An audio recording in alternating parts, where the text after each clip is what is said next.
it's Wes, and today we're gonna go back to another silly video that I did before. That was about the Zhiyun Smooth Q, but today we're gonna up the ante a little bit. Got another toy to show you. It's the new Zhiyun Smooth 4, but this time the toy might have grown up to be a tool. That sounded better in my head.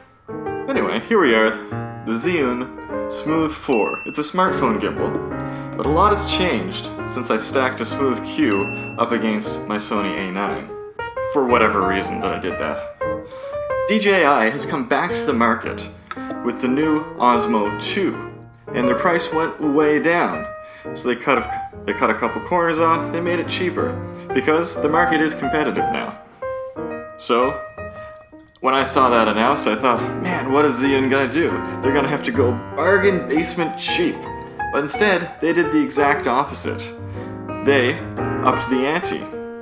Where the Smooth Q, this guy right here, link in the description or up here or something, where the Smooth Q was bare bones, did as little as possible, as simply as possible, the new Smooth 4 suddenly jumps ahead with some really compelling features that turn this curiosity into potentially a serious tool. That's why I'm actually coming back with this. Now, the build quality. To start with, the overall construction is clearly superior on this thing.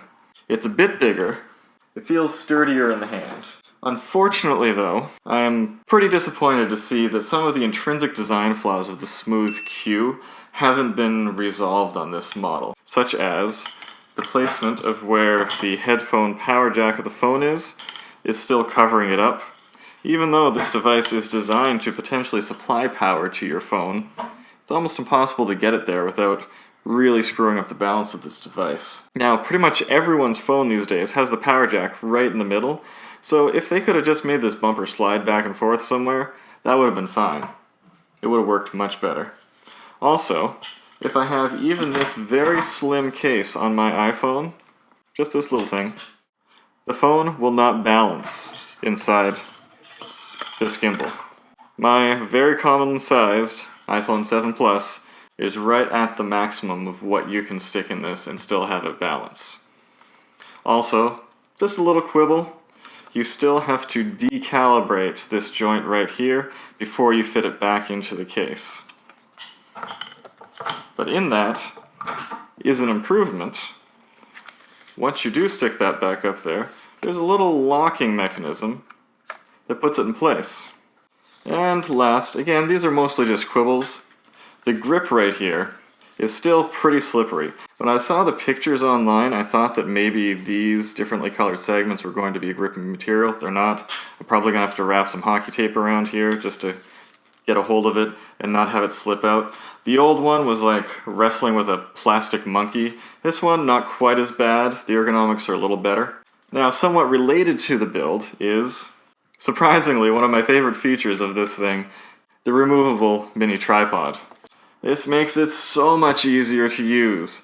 You set it down, stick your phone in it, you need to play with some buttons or something, no problem, go for it. Fold these back down, you've got some extra room for stabilization if you need it. You don't want it, it comes right off. This is pretty much universal, so I can take this, and if for whatever reason I get nostalgic and want to use the Smooth Q again, all of a sudden, my life has been improved from both sides. I know what you're saying, I could have just bought that on Amazon or something, but it kind of fits the design aesthetic, it comes with it. I don't want to have to buy extra parts for things just to make them not be terrible to use. And also, now that you have this mini tripod, also makes it easier for those hipster, I'm pretending I didn't already walk over here and set up a camera before walking over here and setting up another camera shot. You know what I'm talking about. Now, moving on to the interface. And this is where the biggest change is. So many buttons. On the old Smooth Q and on the OSMO 2, you have a very minimal button layout. You got multifunction buttons. It's kind of hard to do anything complicated. On this one, you have all the buttons you need to do some pretty advanced operations.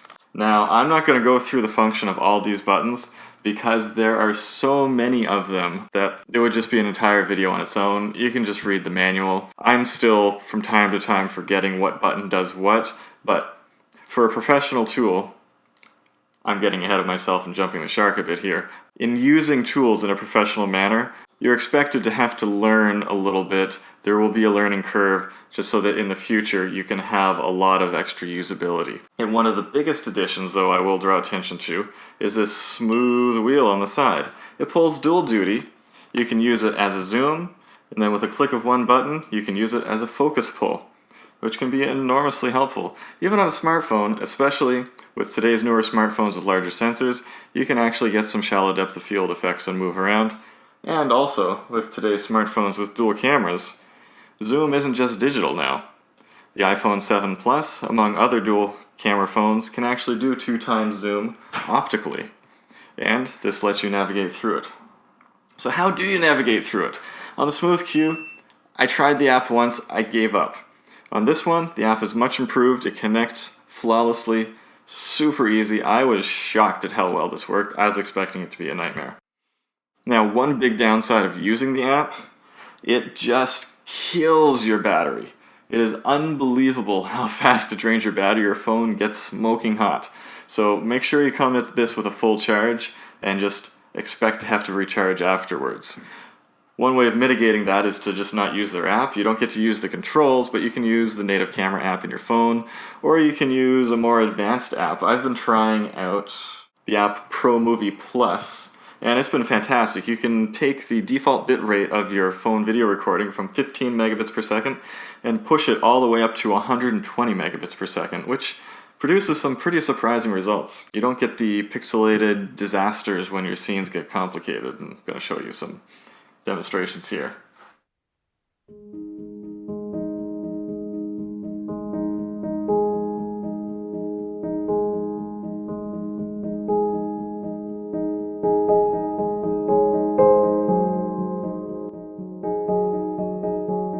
So, how effective is this? I was really hoping that there'd be a big step up in stabilization between this and the Smooth Q, because it really looks like the motors and the joints might be a little stiffer, a little more heavy duty. It's not a big noticeable difference. The difference where it is noticeable is the algorithmic programming of it. It seems to be smoother, it's not as jumpy, just in deciding how to move your smartphone. And also, there's the new Phone Go mode, where you hold down one of these buttons, and you can move your phone as fast as you want, and it will follow with you, and then you can recoup and go back into being smooth again.